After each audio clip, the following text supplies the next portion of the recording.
নাগরিকত্ব সংশোধনী আইন বাতিলের দাবিতে বুধবার সার্কিট হাউস স্থিত গান্ধী মূর্তির পাদদেশে বিক্ষোভ দেখিয়েছে ত্রিপুরা স্টুডেন্ট ফেডারেশন। সংগঠনের জনৈক নেতৃত্ব জানিয়েছেন, সংসদে 2019 সালে 11 ডিসেম্বর অর্থাৎ আজকের দিনে নাগরিকত্ব সংশোধনী আইন পাশ হয়েছিল। তৎকালীন সময়ে ওই আইনের বিরুদ্ধে আন্দোলনে নেমেছিল টিএসএফ। তারপরও এই আইন পাশ হয়েছে ত্রিপুরায় নয়, গোটা উত্তর পূর্বাঞ্চলে আজকের দিনে অর্থাৎ 11 ডিসেম্বর দিনটিকে কালো দিবস হিসেবে পালন করে। প্রত্যেক বছর এই দিনে এই আইন পাশের বিরুদ্ধে বিক্ষোভ দেখায়।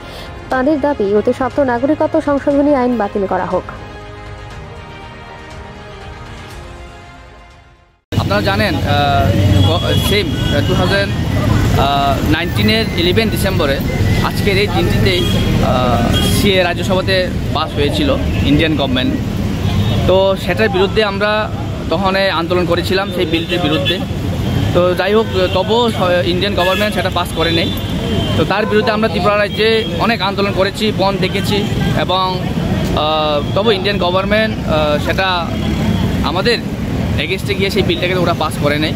তো তার বিরুদ্ধে আজকে আমরা আবার সেই বিলটার এগেনস্টে আমরা ত্রিপুরা রাজ্যে আমরা ব্ল্যাক ডে পালন করছি।